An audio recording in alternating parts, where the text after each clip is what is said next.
تھوڑا سا دیکھ لیتے ہیں یہ جو خدا کا نظام ہے جس میں ہمیں بھیجا گیا اس دنیا کے اندر، ہم اللہ کی مخلوق ہونے کے ناطے یہاں پر آئے، ہمارے جیتنے اور ہمارے ہارنے میں کی نوٹ کہاں پر ہے؟ یہ بہت بنیادی سوال ہے، آپ اس کے اوپر جتنا وقت لگا لیں بہت اچھا ہے۔ نمبر 1، آپ کیوں پیدا کیے گئے، آپ یہاں کیوں بھیجے گئے؟ نمبر 2، اگر آپ کو جیتنا ہے تو آپ کو کیا چاہیے؟ نمبر 3، جو کچھ آپ کو چاہیے ہے اس کو لینے کا راستہ کہاں سے گزرے گا؟ تو میں آپ سے کہہ رہا ہوں خدا نے آپ کو یہاں کیوں بھیجا؟ جو کچھ وجہ رہی خدا کے نزدیک، اب آپ کا ہدف کیا ہونا چاہیے؟ اس ہدف کو لینے کا راستہ کہاں سے گزرے گا؟ کہاں سے گزرے گا؟ اب میں ان تینوں کا جواب جلدی جلدی دوں گا، اور میں نے عرض کیا کہ چونکہ وقت کم ہے ہم لوگ ڈیٹیلز میں نہیں جائیں ورنہ ہم ایک ہی پوائنٹ کے اندر رہ جائیں گے۔ خدا نے کیوں ہمیں بھیجا ہے؟ خدا ہر مخلوق کو اس کے انتہائی کمال کے اوپر پہنچانا چاہتا ہے۔ ہر مخلوق جو اس وقت ہمارے سامنے ہے، ہم جیسے لوگ ہیں، یہ سب ناقص ہیں، ان سب کے اندر خدا متعال نے پرفیکشن کی ایبلٹی ڈال دی ہے، یہ پرفیکٹ ہو سکتے ہیں، فی الحال تو ناقص ہیں، کامل ہو سکتے ہیں، اس کے انسٹرومنٹس خدا نے ڈال دیے سارے، وہ سب کچھ خدا نے ڈال دیا ہے۔ تو وہ بتاتا ہے کہ میں نے سب کو ایسا تیار کیا ہے کہ اگر یہ چاہیں تو یہ لوگ پرفیکٹ ہو سکتے ہیں۔ خدا کیا چاہتا ہے؟ خدا تو ہمیں پرفیکشن پہ ڈالنا چاہتا ہے۔ کیوں؟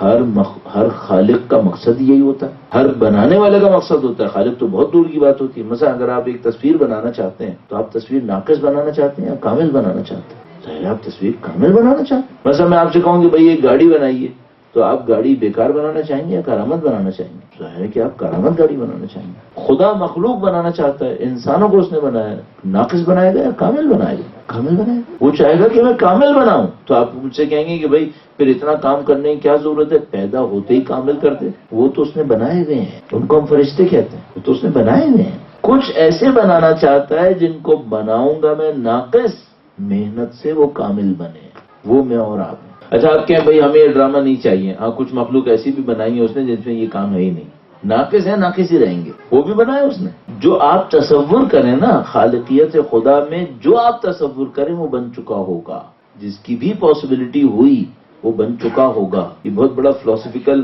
جملہ ہے جو میں کوشش کر کے بہت سادہ میں آپ سے عرض کر رہا ہوں، اور یہ بڑا کی پوائنٹ ہوتا ہے بعض بہت بڑے مسائل کو حل کرنے کے لیے، کہ خدا کی خالقیت اتنی وسیع ہے کہ جس کے بھی خلق ہونے کا امکان ہوگا وہ خلق ہو چکا ہوگا۔ تو ہم ایک ایسی مخلوق کے خلق ہونے کی پاسبلٹی دیکھتے ہیں جس کے اندر پرفیکشن کی پاسبلٹی ہو، پوٹینشلی پرفیکشن ہو، اس وقت نہ ہو۔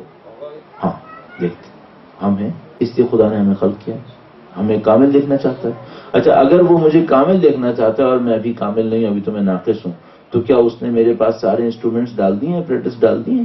سب ڈال دیے۔ کہتا ہے میں نے ڈال دیا، فَأَلْهَمَهَا فُجُورَهَا وَتَقْوَاهَا قَدْ أَفْلَحَ مَنْ زَكَّاهَا وَقَدْ خَابَ مَنْ دَسَّاهَا۔ کہتا ہے میں ڈال چکا ہوں، ارادہ، اختیار، شناخت، معرفت، علم، فہم، سب ڈال چکا ہوں، ان کو کوئی یوٹیلائز کر لے پرفیکشن پہ پہنچ جائے۔ یہ جو پرفیکشن کا راستہ ہے، اس کا مائل سٹون جہاں پر آپ نے پہنچنا ہے وہ کون سی جگہ ہے؟ اس کو خدا کہتا ہے تزکیہ نفس، قد افلح من زکاہا وقد خاب من دساہا۔ بس خدا نے ہمیں کیوں خلق کیا ہے؟ مخلوق کو کمال پر پہنچانے کے لیے۔ اس کمال پر پہنچنے کے لیے جو ہمیں اچیو کرنا ہے وہ کون سی جگہ ہے؟ تزکیہ نفس، قد افلح من زکاہا، تزکیہ نفس۔ اچھا جو تزکیہ نفس ہے یہ اچیو کیسے ہوتا ہے؟ ایک سنگل لائنر، خدا نے مجھے کمال کے لیے بھیجا ہے، کمال کے لیے مجھے تزکیہ نفس کرنا ہے۔ یہ جو تزکیہ نفس ہے سنگل لائن کے اندر یہ حاصل کیسے ہوتا ہے؟ کی پوائنٹ کہاں پر ہے؟ وہ کی پوائنٹ ہے کنٹرول۔ جس کے اندر کنٹرول ہوگا وہ تزکیہ نفس کرے گا، جس کے اندر کنٹرول نہیں ہوگا اس کا تزکیہ نفس سے کوئی تعلق نہیں ہوگا۔ اچھا نماز پڑھتا رہے تزکیہ نفس ہو جائے گا، اگر کنٹرول آیا تو ہوگا ورنہ نہیں ہوگا۔ روزہ رکھتا رہے، حج کرتا رہے، زکوٰۃ، خمس، جہاد سب کرتا رہے، تزکیہ نفس ہو جائے گا؟ بالکل ہو جائے گا، اگر ان سب کے ساتھ کنٹرول ہوا۔ یہ سب بھی کرے گا، تزکیہ نفس نہیں ہوگا۔ اچھا ہوتا ہے کیا ایسا؟ بہت ہوتا ہے۔ اتنے حج کر رہے ہیں، اتنے روزے رکھ رہے ہیں، اتنے نماز پڑھ رہے ہیں، ان سب کا تزکیہ نفس ہو گیا؟ نہیں۔ کیوں نہیں ہوا ہے؟ انہوں نے کنٹرول پہ محنت نہیں کی۔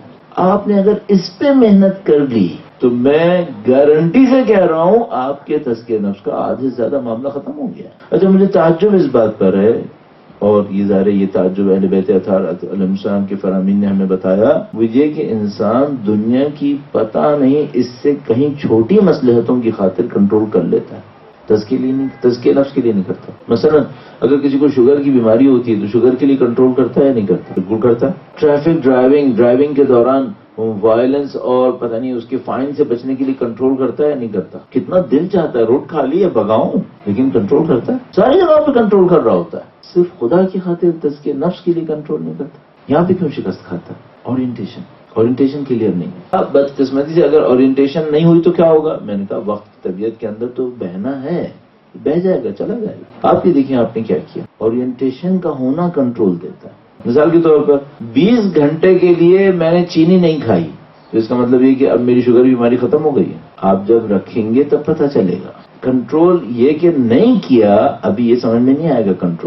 کنٹرول اس وقت سمجھ میں آئے گا جب پاسبلٹی دوبارہ آئے گی۔ کنٹرول وہاں پہ دیکھنا ہے، نہ ہونا پاسبلٹی کا یہ کنٹرول کو ثابت نہیں کرتا، پاسبلٹی کا ہونا کنٹرول کو ثابت کرتا ہے۔ تو اب مجھے اور آپ کو کیا کرنا پڑے گا؟ چھوٹی چھوٹی چیزوں میں کنٹرول کرنا سیکھیں۔ مثلا کی پوائنٹ کیا ہے؟ کنٹرول میں ایک بڑی عجیب چیز ہے۔ اب یہ میں نے BBC کی ویب سائٹ کے اوپر دیکھا تھا ایک اسٹڈی کے تحت، تو اس نے کہا کہ بھائی یہ لوگ جو ڈائٹ کرتے ہیں یہ لوگ کنٹرول نہیں کر پاتے بعض لوگ، تو وہ مثلا وہ ایک ایکسپرٹ نے اوپینین دی کہ بھائی یہ جو کنٹرول ہوتا ہے اس کو آپ کو انکریز کرنا ہوتا ہے آہستہ آہستہ۔ وہ کیسے؟ عجیب مثال دی اس نے، میں اسی لیے تھوڑا سا سیدھا ہو کے بیٹھ گیا، مائک سے نیچے ہے لیکن اس کے باوجود اس نے کہا کہ اگر آپ کنٹرول صرف اتنا ہی کرنا شروع کر دینا کہ آپ سیدھے ہو کے بیٹھیں گے اور یوں کر کے نہیں بیٹھیں گے، یہ دیکھیں آپ کی جو بیک بون ہے اس میں سیدھا رکھنا ہے آپ نے یا یوں کر کے بیٹھنا ہے، کہ اگر آپ نے یہی کنٹرول کر لیا نا تو اور بھی بہت ساری جگہوں پہ کنٹرول بہتر ہو جائے گا۔ کنٹرول میں کیا کوالٹی ہے؟ ایک جگہ کا کنٹرول بہت ساری جگہوں پہ کنٹرول کرنے میں مدد دیتا ہے، یہ کنٹرول کی کوالٹی ہے۔ اس طرح کنٹرول کو امپلیمنٹ کریں۔ اچھا اگر آپ اس کنٹرول کو امپلیمنٹ کرنے لگے تو کیا ہوگا؟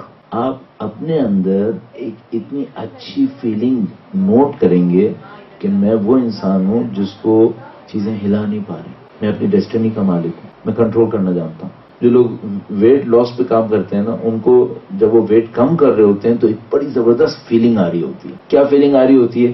ہم اپنے جسم کے مالک ہیں، کنٹرول ہمارے ہاتھ میں ہے۔ اگر سوچیں کسی کے پاس روح کا کنٹرول ہو پھر آئی نوٹ کیا فیلنگ ہوگی اس کی، لیکن اگر کوئی روح پہ کنٹرول کرنا جانتا ہو تو خدا پوری کائنات کو اس کے سامنے ہلا بھی دیتا، یہ تمہارے لیے ہو گیا۔ اس سے ایک اور دنیا میں کیا فائدہ ہوگا؟ دنیا میں ایک عجیب و غریب فائدہ ہوگا، میں جو بات نوٹ کر پایا، لوگ اس آدمی کا ایکسٹرا آرڈنری احترام کرتے ہیں جس کے اندر کنٹرول زیادہ ہوتا ہے، رسپیکٹ اس کی ہے جس کے اندر کنٹرول زیادہ ہے۔